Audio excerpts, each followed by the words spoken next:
Question number 2 को solve करते हैं। अब तो क्वेश्चन में क्या दिया हुआ है हमें, ABCD इज अ रोम्बस। आपकी बुक में फिगर नहीं बना हुआ है, फिगर हमें बनाना है ABCD एक रोम्बस। ABCD एक रोम्बस है, इस तरीके से हमें बनाना है।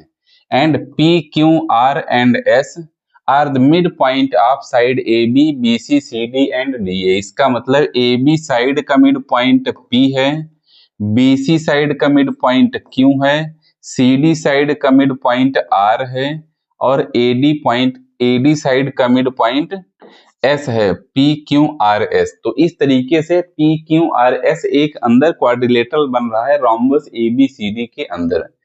तो हमें इस क्वेश्चन में दिखाना क्या है, so that the quadrilateral PQRS, जो क्वाड्रिलेटरल बन रहा है PQRS, तो यह एक रेक्टेंगल है, ये इसे हमें दिखाना है। तो चलिए सॉल्व करना स्टार्ट करते हैं। तो देखिए सबसे पहले इन ट्रायंगल ABD, किस ट्रायंगल की मैं बात कर रहा हूं, ABD ट्रायंगल में। इस ट्रायंगल में A, B और D, इस ट्रायंगल में ध्यान से देखिए क्या क्या है इसमें। तो देखिए इस ट्रायंगल में P and S are mid point of AB and AD। P और S मिड पॉइंट है साइड AB और AD के। तो जब P और S मिड पॉइंट है तो PS जो है यह पैरेलल होगा BD के, PS यह BD के पैरेलल होगा एंड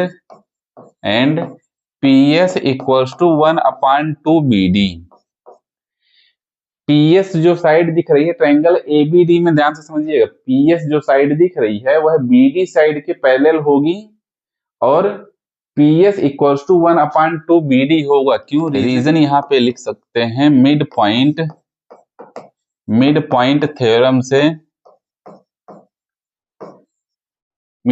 थ्योरम से PS parallel BD and PS equals to 1/2 BD हो जाएगा। तो यह इसको मान लेते हैं equation number 1।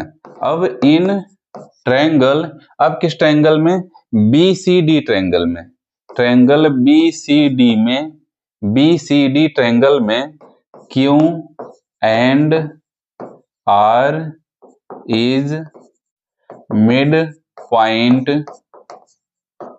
Point of BCD triangle में। कौन से ट्रायंगल में, BC और D, इस ट्रायंगल की बात कर रहा हूं। इस ट्रायंगल में ध्यान से देखिए, इस ट्रायंगल में Q और R पॉइंट यह मिड पॉइंट है किसके, BC एंड CD। BC और CD के मिड पॉइंट हैं कौन कौन से, Q और R। तो जब यह मिड पॉइंट है तो QR पैरेलल हो जाएगा BD के and QR equals to 1/2 BD होगा। इसे मान लेते हैं इक्वेशन नंबर 1। कौन से रीजन से ये दोनों पॉसिबल हैं, parallel and equal, mid point theorem से।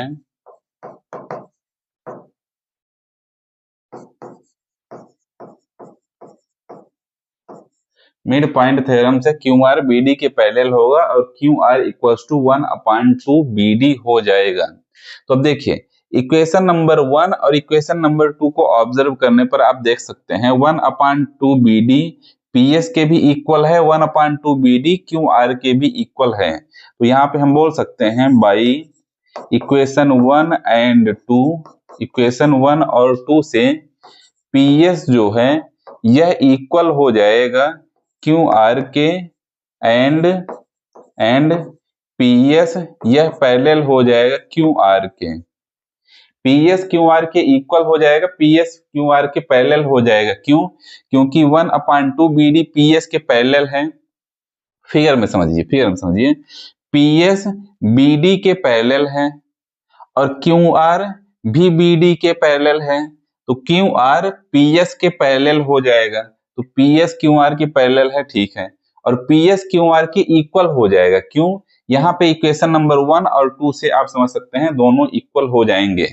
तो देखिए, तो यहां से हम बोल सकते हैं then PQRS is a parallelogram. तो यहां से हम बोल सकते हैं कि PQRS जो है यह पैरेललोग्राम है, क्योंकि इनकी जो अपोजिट साइड है इक्वल और पैरेलल है। अब देखिए, अब इस ट्रायंगल में ध्यान से समझिए, कौन से ट्रायंगल की मैं बात कर रहा हूँ, इस छोटे वाले ट्रायंगल की। इस छोटे से ट्रायंगल में देखिएगा, यह हो गया OM और N, OMSN क्वाड्रिलेटरल में, इन क्वाड्रिलेटरल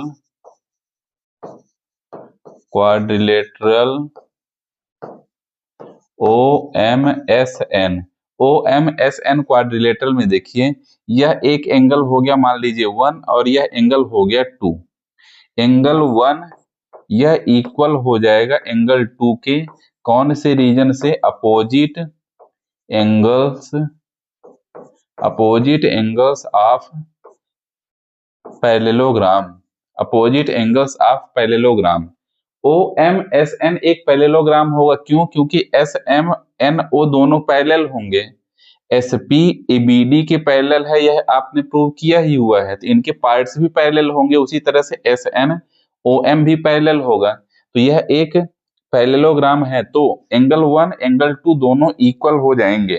तो अब यहाँ पे देखिएगा, एंगल 2 जो है, एंगल 2 90 डिग्री का होता है। क्यों? क्योंकि आपको पता ही है कि रोम्बस ABCD में जो दो डायगोनल हैं AC और BD, ये एक दूसरे पर परपेंडिकुलर होते हैं। इंट्रोडक्शन पार्ट वीडियो में आपने पढ़ा था कि ABCD रोम्बस में इसके जो दो डायगोनल्स होते हैं एक दूसरे को 90 डिग्री एंगल पर डिवाइड करते हैं, इंटरसेक्ट करते हैं। तो एंगल 2 हो जाएगा 90 डिग्री।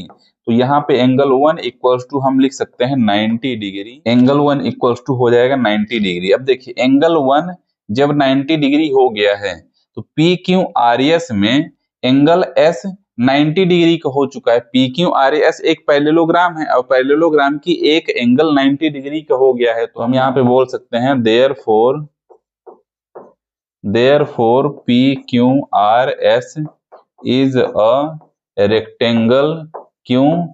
ध्यान से समझिएगा यहाँ पे PQRS पैरेललोग्राम हमने प्रूव किया है। यहाँ पर PQRS एक पैरेललोग्राम है और पैरेललोग्राम का एक एंगल 90 डिग्री का हो चुका है। पैरेललोग्राम का एक एंगल 90 डिग्री का हो चुका है, तो इसके चारों एंगल 90 डिग्री के हो जाएंगे। इसका मतलब यह क्या हो जाएगा, एक रेक्टेंगल बन जाएगा। तो PQRS एक रेक्टेंगल है और यही हमें प्रूव करना था। तो इसी के साथ क्वेश्चन नंबर 2 हो जाता है समाप्त। चलते हैं अगले नंबर के क्वेश्चन में।